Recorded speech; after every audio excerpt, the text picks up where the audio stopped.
I need you to imagine something, not watch it, feel it. It's 2 a.m. You're alone in a tent, somewhere in the middle of nowhere. No phone signal, no backup.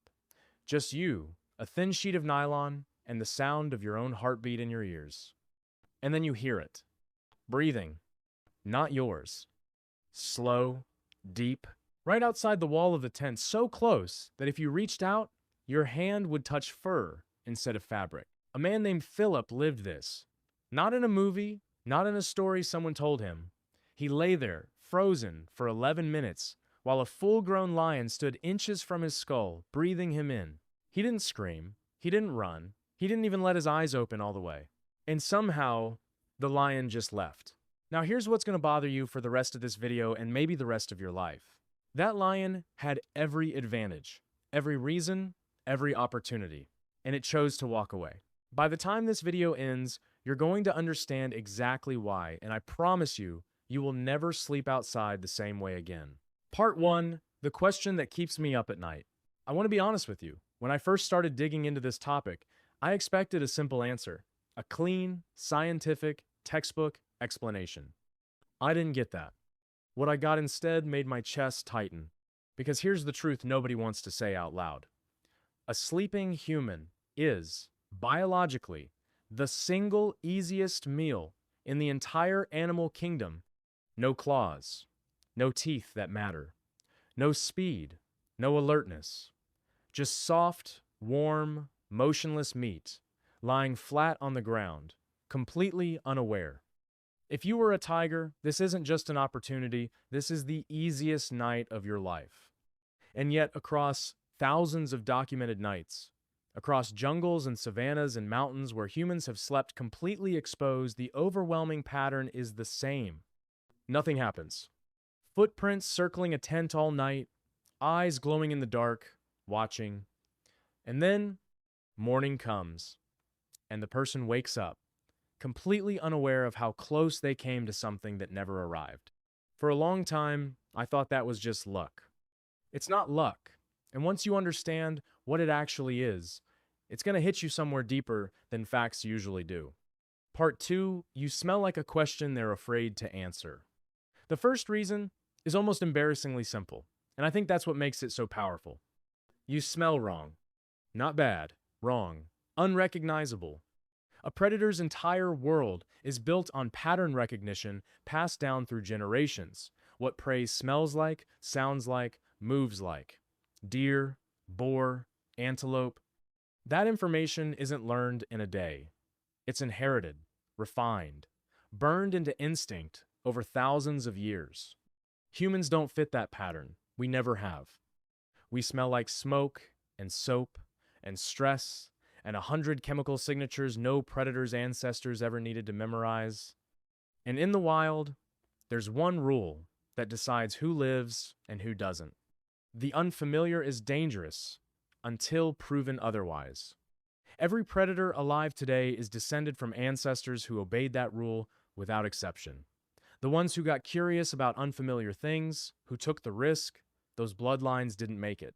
So somewhere in the mind of that tiger, standing outside your tent, there isn't hunger, there's hesitation. There's a single instinctive thought running underneath everything. I don't know what this is, and not knowing has always been how my kind dies. That hesitation isn't weakness. That hesitation is the only reason you're still here to hear this story. Part 3, the silence that saves your life. But there's something even harder to sit with than smell. It's stillness. When prey is afraid, it doesn't go quiet, it panics. Fast breathing, darting eyes, a racing heartbeat a predator can practically feel in the air around it. That fear is a language predators have spoken for millions of years. It tells them, this is alive, this is food, this is real. A sleeping human doesn't speak that language at all. We don't flinch, we don't dart.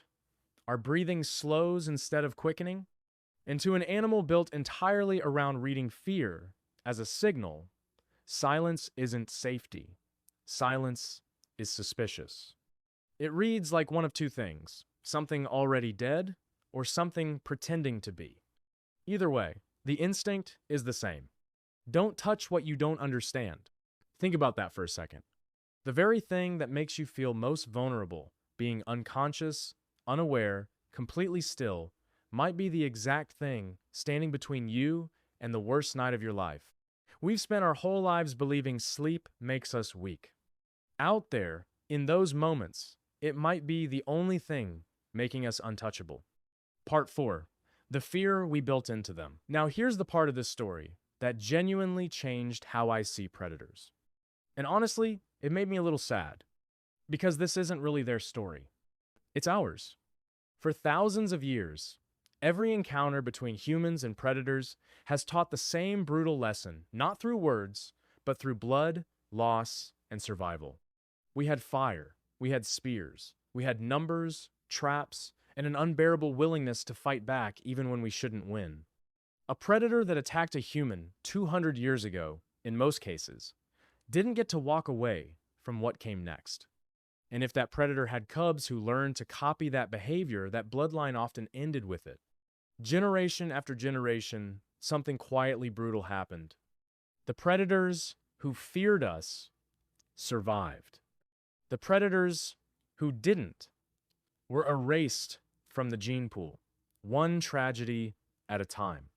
So what's standing outside that tent today isn't an animal that respects you out of kindness. It's an animal carrying the inherited weight of every ancestor who learned the hardest way possible that humans are not the easy meal we look like. That lion outside Philip's tent wasn't asking, "Can I kill him?" It was asking, "What happens to me after I try?" And somewhere, an instinct older than language, it already knew the answer. Part 5, the part that scares me more than anything else. But I have to tell you the truth, even though it's uncomfortable, this isn't a guarantee. It's a pattern, and patterns can break. The predators that do cross that line, the rare, tragic cases, are almost always the ones who've lost that inherited fear. Often because of us. Animals that have been fed by humans. Animals raised near people who stopped seeing us as something to fear and started seeing us as something familiar. Familiarity is the one thing that erases every protective instinct we just talked about. So this was never really a story about predators being gentle or merciful or kind. It's a story about fear, old, inherited, evolutionary fear being the only thread holding the line between you sleeping safely under the stars and becoming a tragedy. And when that thread breaks, it's rarely the animal's fault. It's usually because somewhere along the way, a human taught it not to be afraid of us anymore. Part 6, the truth that stays with you. So next time you're somewhere wild, zipped into a tent, and you hear something move in the dark outside, I want you to feel something different than fear. You're not invisible. You're not hidden. You're not lucky. You are being smelled, measured, and watched by an animal whose entire bloodline has spent thousands of years learning one painful lesson at a time to leave you alone. That fear sitting in its chest right now, that's not weakness. That is the only reason your chest is still rising and falling. We like to believe we conquered the wild, that we tamed it, mapped it, made it safe. We didn't. We just taught it to be afraid of us one generation, one loss, one lesson at a time. And somewhere out there, tonight, something is standing close enough to smell you in the dark and is choosing, out of instinct, older than memory, to walk away. If this gave you chills, if you felt your own breathing change while watching this, type "still here" in the comments. I want to know how many of us just felt that. And subscribe. Because next week, I'm telling you what happens on the rare night that fear isn't enough.